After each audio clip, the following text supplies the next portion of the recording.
Le président du Faso se concerte avec les représentants des partis politiques burkinabés sur la situation nationale.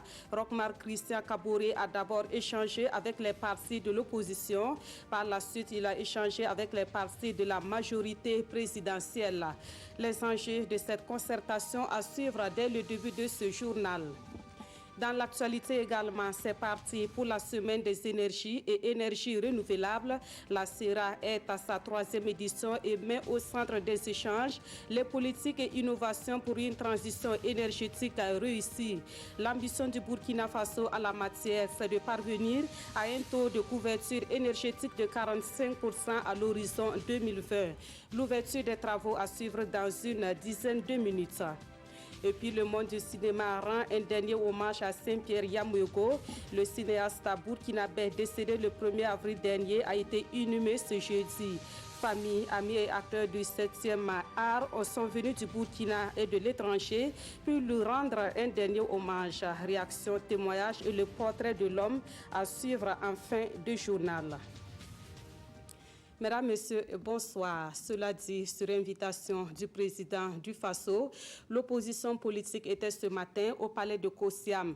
La concertation a porté sur des sujets d'intérêt national, dont les récents événements qui mettent à mal la sécurité et le vivre ensemble au Burkina Faso. La rencontre de ce matin est organisée en prélude à un dialogue politique national. Alidou Badini, Sanoua Christina Koulibaly. C'est une rencontre préparatoire du cadre de dialogue politique.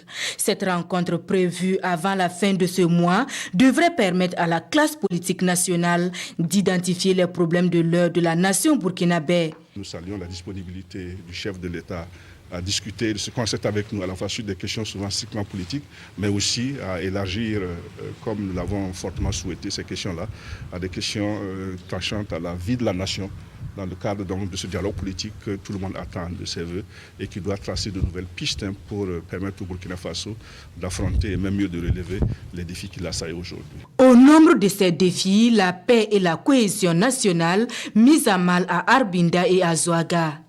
Des événements qui interpellent tous les fils de la nation. Ce qui s'est passé est inacceptable. Nous invitons les uns et les autres à cultiver le vivre ensemble qui a toujours été l'élément essentiel du Burkina Faso et demander à tous ceux qui peuvent nous appuyer de le faire. Parce que si nous ne cultivons pas la tolérance, nous n'arrivons pas à travailler pour aboutir donc à une cohésion sociale, nous ne pouvons pas travailler pour le développement. Il faut non seulement les condamner, mais appeler largement les Burkinabés à avoir le sens de l'unité et de l'union. À ce niveau-là, il y a une responsabilité qui est collective de nous tous, mais il y en a une qui est particulière, qui est celle du gouvernement, et nous voulons l'exhorter à faire en sorte que l'État et l'État de droit prévalent dans ces situations. Nous sommes un État de droit qui est organisé, qui est appuyé sur un certain nombre de piliers, dont la justice, et qui dicte que s'il y a des comportements à ce niveau-là qui sont répréhensibles, et il y en a, il faut que ce soit fermement puni par la loi. Et c'est à ce prix que l'on pourra endiguer pareille situation, ajoutera Zéphirin Diabré, chef de file de l'opposition politique burkinabé. Même démarche avec les partis de la majorité présidentielle. Cet après-midi, les représentants de ces partis ont été reçus par Roch-Marc Christian Kaboré. Les mêmes questions que celles abordées avec l'opposition étaient au menu des échanges. On fait le point avec Amadou Ilboudo et Vincent Tchendrebigo. Les échanges entre le président du Faso et les mandataires de la majorité ont essentiellement porté sur des questions de politique nationale, mais aussi sur les préoccupations sécuritaires au Burkina Faso. Au plan politique, il est question du référendum constitutionnel et des prochains scrutins présidentiels, législatifs et municipaux, selon le porte-parole de la majorité. Le président nous a donné des informations le plus largement possible sur un certain nombre de questions sur lesquelles il souhaite réunir un consensus de l'ensemble des acteurs politiques, notamment sur la mise en œuvre du référendum constitutionnel sur la Constitution de la Ve République, également sur l'organisation des prochaines élections. élections présidentielles, élections législatives, élections municipales.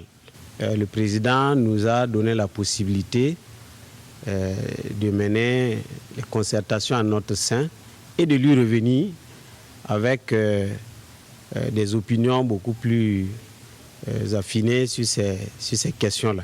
L'autre point abordé porte sur la paix et la sécurité nationale, pour lesquels le chef de l'État convie les partis politiques à une concertation.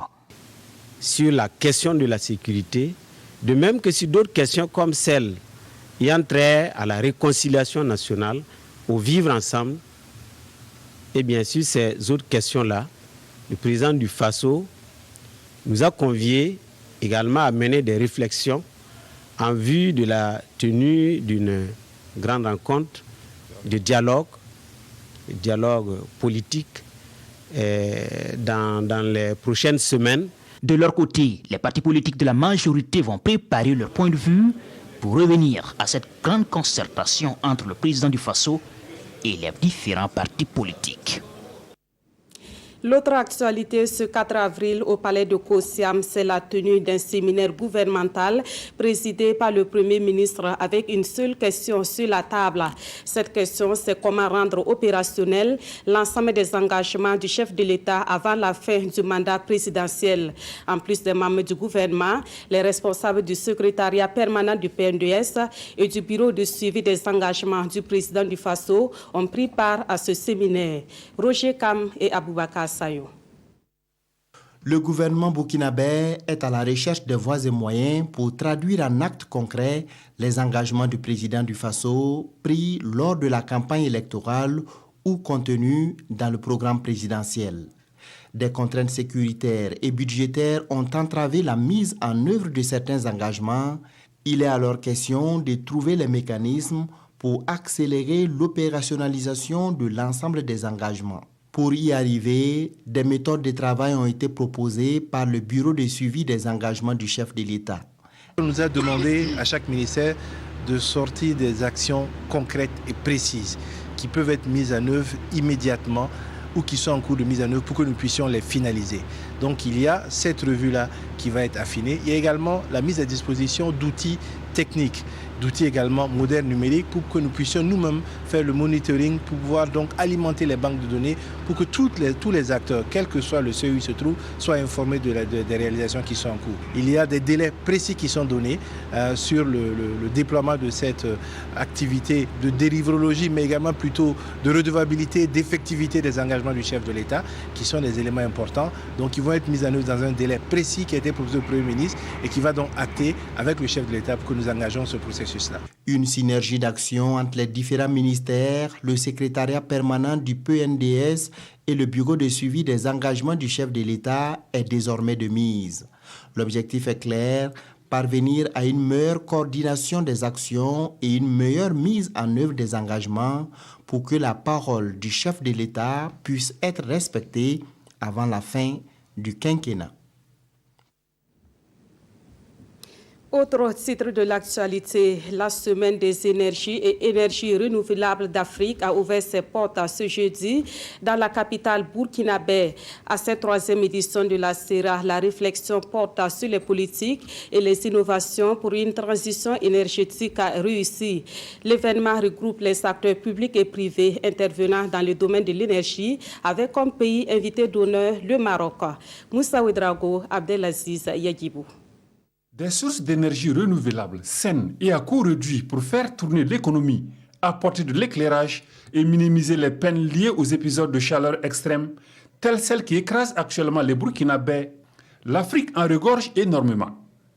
Reste à se donner les moyens pour maîtriser et développer les technologies permettant d'exploiter judicieusement ces richesses et de se positionner en bonne place parmi les pays en première ligne vers une transition énergétique réussie. La préoccupation est au cœur de la troisième semaine des énergies et énergies renouvelables d'Afrique, CERA. Semaine qui a drainé à Ouagadougou des acteurs venus de plusieurs pays, notamment ceux qui tiennent la tête du peloton en Afrique en matière de promotion des énergies renouvelables. Ça va être donc les panels et aussi vous avez l'exposition. Vous avez aussi la possibilité de faire donc du business parce qu'il y aura les B2B. les gens pourront échanger et voir comment ils pourront donc développer des opportunités d'affaires ensemble. Il y a donc des producteurs indépendants qui ont les moyens, qui vont venir donc investir. La lumière amène la paix, la lumière amène le développement et l'énergie nous aidera à faire avancer les choses pour un Burkina prospère et un Burkina émergent. Et voilà pourquoi je suis là pour accompagner mon jeune frère Bachir.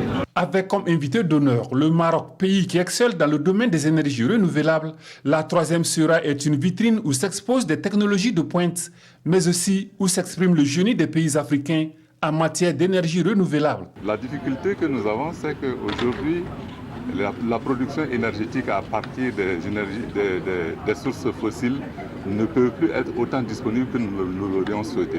Donc il faut que l'on amorce très rapidement la transition énergétique qui va nous permettre d'utiliser les énergies renouvelables pour renforcer nos capacités de production et nos capacités de distribution. C'est ce que nous sommes en train de faire et la semaine de l'énergie et des énergies renouvelables d'Afrique montre bien que nous devons partager nos connaissances avec des pays qui sont en avance sur nous sur cette question de transition énergétique. Comme innovation majeure, la 3e semaine des énergies et énergies renouvelables d'Afrique connaîtra le couronnement de 3 finalistes, 3 meilleurs porteurs de projets sur les énergies renouvelables, sélectionnés à l'issue d'un concours auquel ont pris part 20 candidats. Nous parlons à présent de santé et direction Koudougou dans le centre-ouest où se déroule à compter de ce 4 avril une campagne de dépistage de l'hépatite B. La campagne va durer jusqu'au 12 avril prochain et elle cible les étudiants de l'université Norbert Zongo. L'initiative est du CENU, le Centre national des œuvres universitaires, et le lancement de la campagne a connu la présence du ministre en charge de l'enseignement supérieur, Roger Bembamba et Tanga Kafandou.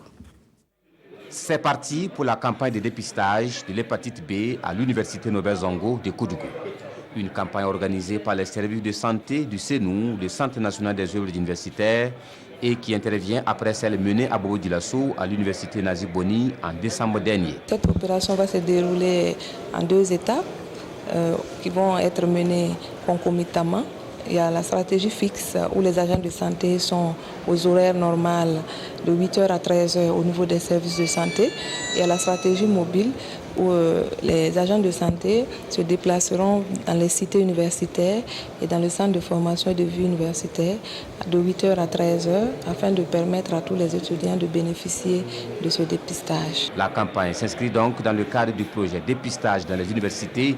Et après l'université Norbert Zongo de Koudougou, ce sont d'autres universités dans le pays qui vont en bénéficier. On a voulu une autre opération d'envergure en commençant donc par l'université Norbert Zongo. Et cette fois-ci, nous avons l'accompagnement du PNADS qui est donc un projet d'appui au développement de l'enseignement supérieur et qui, grâce au partenariat de la LONAB, a pu donc se procurer donc, des doses qui vont nous permettre donc, de faire donc, ce dépistage au bénéfice des étudiants, pour que chacun soit situé par rapport à son statut. Et puis bon, ceux qui ne sont pas positifs, ils peuvent donc faire le vaccin. Et ceux qui sont positifs donc, vont être l'objet d'un accompagnement sanitaire pour qu'ils puissent donc effectivement essayer d'inverser la tendance au niveau de leur santé. 250 millions de personnes portent le virus de l'hépatite B dans le monde et au Burkina Faso, le taux de prévalence est estimé à 14%. En marge du lancement de la campagne, le ministre Alkassou Maïga a mis à profit le déplacement à l'université Norbert Zongo de Koudougou pour échanger avec la communauté universitaire sur les différentes préoccupations du campus. Et puisqu'on parle de santé, ce soir, vous avez rendez-vous avec votre émission Santé Max sur la RTB. Thème abordé, la varicelle qui touche surtout les enfants. Nous vous proposons un extrait du reportage de Zalissa Stanfo qui sera diffusé dans l'émission de ce soir. Le petit Souleymane porte encore les cicatrices d'une récente varicelle. Une semaine à se gratter et à se tortiller sans jamais se faire consulter par un agent de santé. Sa grand-mère connaît le remède pour le tirer d'affaire. C'est facile à soigner. Traditionnellement, nous avons le remède. Ce sont des décoctions, des jus de tamarin. En fait, tout ce qui est aigle peut soigner la varicelle. Il en est ainsi dans la plupart des cas.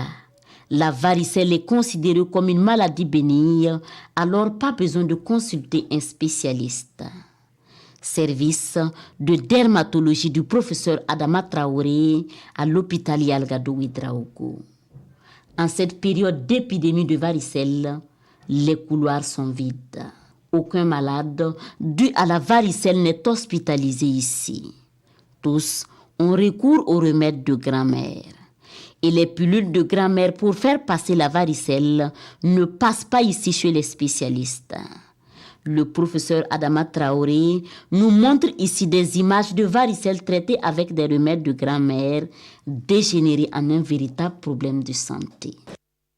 Reportage à suivre en intégralité dans l'émission Santé Max ce soir à partir de 21h sur la RTB. Dans l'actualité également, l'avenir des filets sociaux préoccupe par la Banque mondiale et le sujet est en discussion à Ouagadougou. La Banque mondiale a réalisé une étude dans le but d'évaluer la couverture sociale et son efficacité sur les populations bénéficiaires. Le gouvernement et ses partenaires techniques et financiers prennent connaissance des résultats de cette étude. Devant les participants à cette rencontre, la revue des programmes et projets de filets sociaux au Burkina Faso. Une revue qui laisse entrevoir que malgré l'engagement des autorités burkinabées et leurs partenaires, seulement 2,6% de la population sont couverts par les filets sociaux. C'est dire donc que beaucoup reste à faire pour un partage équitable des fruits de la croissance économique. Les résultats issus de cet atelier pourront nous servir à mieux organiser cette couverture sociale et encore mieux rationaliser la mise en œuvre de la protection sociale. Et dans un contexte de finances publiques limitées, veiller au rapport coût-efficacité des ressources allouées est l'une des recommandations pour rendre les filets sociaux plus efficaces au Burkina Faso, un pays qui reste tout de même un exemple dans la sous-région. Au Burkina Faso, aujourd'hui, il y a un socle sur lequel le pays peut bâtir une stratégie de protection sociale à l'échelle nationale. Ce socle, nous sommes très fiers à la Banque mondiale d'avoir été associés à sa formation. Nous restons confiants que le Burkina Faso est sur la bonne voie. Un des pays leaders donc, dans l'Afrique subsaharienne qui consacre une part importante de son PIB à la protection sociale. Une politique encourageante aux yeux de la Banque mondiale, dont l'enveloppe financière pour le compte de la troisième phase de son projet filets sociaux passera du simple au double. La Fédération des associations des systèmes financiers décentralisés fait le bilan de ses activités. Cela se passe au cours d'une assemblée générale consacrée également à l'installation de la nouvelle présidente de cette fédération. La Fédération des associations des systèmes financiers décentralisés a été créée en 2016. Daouda Ouattara et Pascal Kani. Années passées à la tête de la Fédération des associations professionnelles des systèmes financiers décentralisés, Emmanuel Gahou cède le fauteuil à Zaratou Sondo Nia. La nouvelle présidente dit être prête à relever les défis, mais pour cela, elle compte sur le soutien de tous les membres. Les défis qui nous attendent pour les 2 prochaines années, il y a l'amélioration de la gouvernance dans les SFT membres de la fédération et aussi la mise en conformité par rapport à la réglementation. Et enfin, il y a aussi ce qu'on dirait le défi de la transformation digitale pour pouvoir faciliter un plus grand accès des populations aux produits et services à moindre coût. Le président sortant n'est pas non plus peu fier. Malgré les difficultés, son mandat est un succès. Pour ces 2 ans, le bureau a vraiment beaucoup travaillé. Comme vous le savez, quand on met en place une institution, les premières démarches visent à rendre cette institution officielle. Donc nous avons mené beaucoup de démarches dans ce cadre-là et aujourd'hui, notre fédération est reconnue par beaucoup d'instances au plan régional. Et c'est ça qui fait qu'aujourd'hui, pour n'importe quelle activité organisée par la Banque centrale, par d'autres instances, notre fédération est toujours invitée. La Fédération des associations professionnelles des systèmes financiers décentralisés a pour rôle principal la défense des intérêts de ses membres et la promotion des systèmes financiers décentralisés de la zone UEMOA. Le Fonds de développement culturel et touristique forme le personnel d'accueil en hôtellerie. Objectif à améliorer la qualité de l'accueil dans les hôtels et pendant les grands événements. La formation qui s'est tenue hier à Ouagadougou est soutenue par Canal Plus Burkina. Yacouba Diallo et Draman Guéné. Ils se forment pour améliorer l'accueil dans les hôtels. Comment recevoir et satisfaire le client? Ces agents d'accueil cherchent des bonnes manières. La formation est offerte par le Fonds de développement culturel et touristique en partenariat avec Canal Plus et les hôteliers. Une telle formation répond d'abord de l'axe 2 de notre mission, qui est qu'au-delà du financement que nous apportons au secteur de la culture et du tourisme, que nous puissions renforcer les capacités des acteurs et des opérateurs. Au-delà de cette petite formation que je dirais, nous allons avoir un grand programme qui répondra vraiment de la vente de la destination Burkina Faso et même peut-être, nous espérons même que Canal va s'investir à nos côtés dans le domaine de la production cinématographique. Après cette formation, ces agents pourront aussi rehausser le niveau d'accueil lors des grandes cérémonies. Une formation qui sera étendue dans les jours à venir aux autres maillons du secteur hôtelier. Comment améliorer l'accès au marché des produits forestiers non liés? En réponse à cette interrogation, le ministère en charge de l'environnement a élaboré une stratégie nationale assortie d'un plan d'action. Tout cela est contenu dans un document qui sera validé au cours d'un atelier qui se tient à Ouagadougou. Yacouba Gamene et Godfra Bazi. Le ministère de l'Environnement s'engage pour le verdissement de l'économie du Burkina, réuni ici pour valider la stratégie d'accès au marché des produits forestiers non ligneux et son plan d'action. Les acteurs veulent mieux se structurer, s'organiser et connaître le marché. À l'issue de cet atelier qui donne les axes stratégiques d'intervention pour développer le marché des produits forestiers non ligneux au Burkina, c'est d'abord sa diffusion. La diffusion de la stratégie, du plan d'action, et également organiser des séances de formation au profit des acteurs clés. Et suite à cela, il faudrait donc accompagner la mise en œuvre de cette stratégie-là afin donc de développer effectivement le marché des PFLN, non seulement au Burkina, dans la sous-région, également à l'international.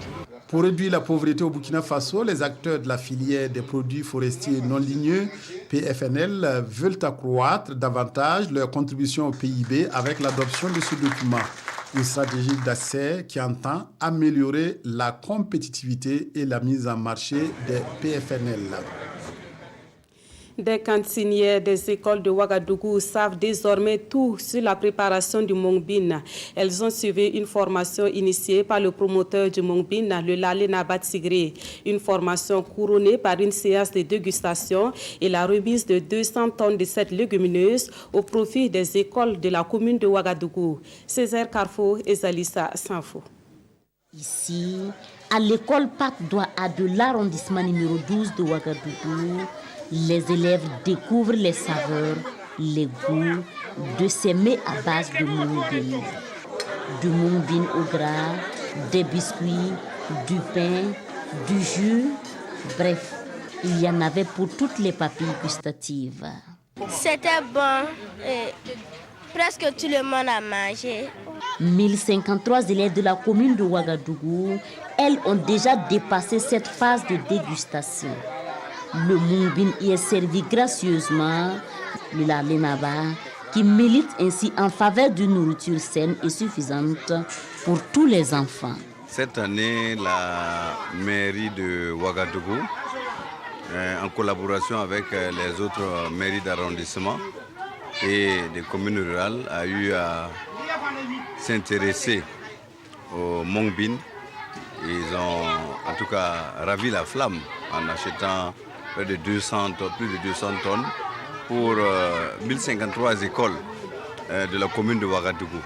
Nous avons goûté pour apprécier la qualité et le bon goût du mongbin au gras et le mongbin au riz. Vraiment, je dois dire que c'est très délicieux et surtout le mongbin est un alicament. Ça va donner la santé aux enfants ça va vraiment donner un éveil sûr à nos enfants et ça va renforcer leur capacité de mémorisation pour les cours et pour l'enseignement qu'ils reçoivent au niveau des écoles du Burkina. Avant de passer à cette étape de dégustation, un cours sur la préparation du Mungbin a été donné à toutes les cantinières. Nous évoquons à présent cette sortie médiatique du Paris, le Parti républicain pour l'intégration et la solidarité. Face à la presse ce matin, le parti informe l'opinion nationale de la situation difficile qui traverse notamment la non-possession d'un récépissé. Et pourtant, un récépissé de ce même parti serait détenu par Roland Tondé que les conférenciers appellent ex-président du Paris. Explication avec Issaka Ouedraogo et Mounira Kéri. Le Parti républicain pour l'intégration et la solidarité, Paris, s'insurge contre son ex-président Roland Tondé, mais aussi contre le ministère de l'administration territoriale et de la décentralisation. Les membres du bureau national ici présents accusent Roland Tondé de gestion opaque, d'entrave aux activités du parti, mais surtout de confiscation du récépissé du parti. Le parti se résume à lui seul. Non, c'est pas juste un parti, c'est pas un individu, même s'il est le président, il ne participe pas aux élections et il ne tient pas les instances du parti. L'actuel président du Paris, Roland Ngungunga et ses camarades montent aussi au créneau contre le Matede, à qui il reproche de s'ingérer dans la gestion du parti.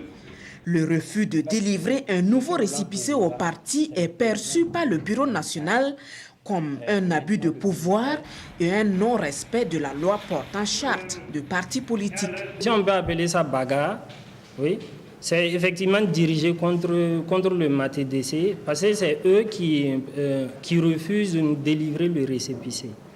Donc nous avons fait copie de la loi portant charte de parti politique. Donc le récépissé est censé être délivré quand on informe le ministre en charge des libertés publiques qu'il y a changement d'un organe dirigeant. Avec cette conférence de presse, tout porte à croire que le Paris a désormais deux branches, une dirigée par Roland Ngungunga qui se réjouit d'être élu par le bureau national du parti et l'autre dirigée par Roland Tondé, celui qui détient le récépissé du parti. Venons-en à l'hommage rendu au cinéaste Saint-Pierre Yamugo, décédé le 1er avril dernier. Il repose désormais au cimetière municipal de Gunguin à Ouagadougou. À son inhumation intervenue ce matin, ses collègues, sa famille, ses amis et connaissances venus du Burkina et d'ailleurs se sont mobilisés pour lui rendre ce dernier hommage. Rasmani Zundi, Abdullah Rasmani Zongo. Silence, ça tourne, silence, moteur. C'est la dernière séquence, l'ultime épisode d'un film fait par un cinéaste, sans le savoir et sans le vouloir, car au même moment éclipsé par la faucheuse, la mort, tant redoutée par beaucoup d'entre nous, mais inévitable. En plongée, le cinéaste Pierre Yamugo est décédé des suites d'une maladie le 1er avril, ce n'est pas du poisson d'avril, et reçoit ici à domicile à Gunguin, hommage, prière, bénédiction pour certains, les autres s'inclinant respectueusement sur sa dépouille. La mort, justement, en contre-plongée, est la thématique centrale de ce film funèbre, mais qui fait un panoramique complet. Des zoom-in, des zoom-out, bref, qui retrace l'existence filmographique riche et complète de l'intéressé entre le Burkina Faso et la Côte d'Ivoire, où il a exercé d'abord dans les plantations et dans la couture, et la France, où ce autodidacte, finalement, a reçu une formation de cinéaste. Au cimetière, les séquences où les témoignages sont légion. On va rater un homme qui, dans sa vie antérieure, revenait tous les 2 ans, ou au plus tard tous les 3 ans, avec un film sous le bras. Un cinéaste très productif et très prolixe. Si vous regardez ces films, vous verrez que ces dialogues sont des dialogues millimétrés et vous vous retrouverez tout le temps dans le dialogue qu'il met dans la bouche de ces personnages. Il a toujours fait son métier normalement. La preuve, la plupart de ses films ont eu des succès Et on a dit tout de suite qu'il y a un de ses films même qui a eu un prix à Cannes. Donc ça prouve que quand même, il était un grand cinéaste, un grand travailleur. Pierre Yamugo, alias Saint-Pierre, alias l'enfant terrible du cinéma burkinabé, laisse derrière lui une veuve et 4 enfants. J'ai eu à jouer avec Saint-Pierre dans Tourbillon. Ce n'était pas le réalisateur qui jonglait, qui tâtonnait. Non, c'est quelqu'un qui sait ce qu'il voulait, qui imposait aux comédiens donc, le jeu qu'il désirait, et donc qui était lui-même dans la réalisation. Et c'est lui-même donc qui le faisait ressortir dans le film. Si vous regardez l'ensemble de sa filmographie, il y a une grande diversité, mais c'était quelqu'un qui mettait toujours le pied dans le plat pour la bonne cause, en dénonçant les travers de la société et des individus. Enfin, intervient le dernier acte, l'inhumation de Saint-Pierre Yamugo. Parlons un peu plus de l'homme et de ses œuvres cinématographiques. Avec 35 ans de carrière dans le cinéma, Saint-Pierre Yamugo aura été un cinéaste prolifique. La plupart de ses œuvres réalisées au Burkina Faso dénoncent les tares de la société. Le portrait de l'homme nous est proposé par Gorfra Bazi. Sakma Pierre Yamugo est venu au cinéma par amour et par passion. Un self-made man qui ne doit sa carrière de cinéaste qu'à son abnégation et sa volonté de réussir dans le monde du 7e art. Il a commencé comme couturier à Koudgou, aux côtés du célèbre styliste François Ier, puis photographe dans les rues d'Aboville en Côte d'Ivoire. Mais c'est la couture des plans et séquences qui va prendre le dessus.